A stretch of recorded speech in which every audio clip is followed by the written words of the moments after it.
I got a healthy respect for all that when I believe it or not, was invited to assist when I was a squadron commander in a hernia operation that was performed on the ship. And they were just trying to brag, show me what they do. And I thought I was just going to watch. And they actually invited me in. And I was cauterizing things, and I actually sewed the patient up on the inside. And what it gave me was a very healthy respect for not so much the technique and stuff, but you open that stuff up and there's a bunch of goop in there, and somebody's got to know what that goop is. I hate to put it that way, but my respect for physicians, particularly emergency room physicians, like skyrocketed after that. It was incredible. So, without violating any protocols or anything like that, what, in your experience, has been the most difficult situation you've found yourself in the context of an emergency room case? What really got your heart pumping? I mean, I think it's not the heart pumping parts of it. It's the aftermath of that. I think that's really the more difficult situation. Having to inform a parent that their child is gone, whether that child is an actual kid or even if it's, a 30-year-old, that's the hardest part of the job, quite frankly. And I think it's something that no matter how many times you do it, every single one of these things goes differently, because some people are going to react numb. Some people are going to react loud and tearfully. Some people are going, there's one guy I remember who started punching at the wall, and you don't know who's the person that's going to just take it and who's the person that's going to then be a threat to your own safety. And I think that's the most difficult part of emergency medicine. Wow. Yeah, that would be hard. And, you do that a lot. I mean, your team has to deal with the emotional aspects of having to do this day in and day out. And not only informing people they've lost their loved ones, but just dealing with traumatically injured people. I imagine you actually get a little numb to that yourself, or how does that work? You do compartmentalize a lot of it too, I think. But I think that some of that trauma gets stuck in your mind over time. So I vividly remember a patient who died by suicide by drinking acid. And we thought we had things going. We thought we were in a good position. And then all of a sudden, just stuff spiraled and went downhill. And then we lost the patient. And it was one of those things. It was like, did I do something wrong? Did I miss something? Did I do this right? And I think it leads to a lot of introspection over the next few days. And again, the fact that I remember this story from 5 years ago tells me how much that has impacted me in terms of sort of my lifelong sort of pathway and journey. There's a case I remember of a kid who got shot. And by this, when I say kid, I mean, we're talking probably 20-year-old. They got shot kind of in the neck area, and more or less bled out, but we actually were able to get him going again enough to the point that they could get him to the operating room, and he made it to the ICU for a few days, but then ultimately expired. And that's one of those things. I wasn't sitting there in the ICU watching it, but go back and you read the chart a few days later and you realize all this life-saving effort you put into it, all for naught. Because someone wanted to shoot somebody else for whatever reason, those are the kinds of things that stick with you.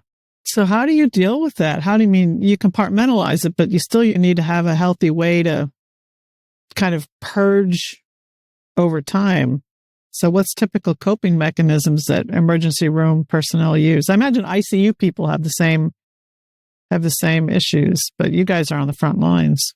Yeah, I think for most of us, and I don't know that we all have perfectly good coping mechanisms. I think a lot of us probably carry this with us as sort of the burden of being physicians. I think one of the things that we can do is we do talk to one another, because it's one of those spaces where we can explore this, in a means where we're not violating anybody's patient privacy or anything like that.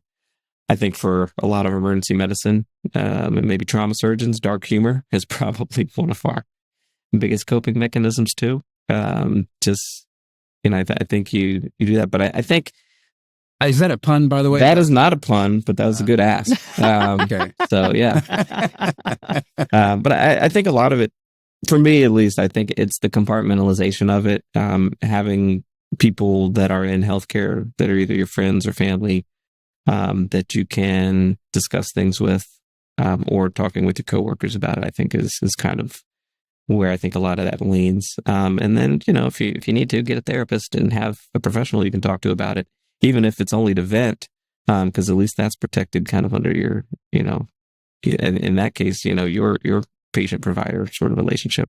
You commented earlier a little bit about the difference between a rural emergency center and perhaps a trauma center in a city. So what's the difference between the two, and what makes a trauma center effective and minimizes the most risk? Is it just the size of the team? Is it the number of cases they deal with? Because it seems like if in your rural area, you're a little bit of a disadvantage. Yeah, it's a little bit of all of that. It's, it's you do have more bodies that can help, more hands to help.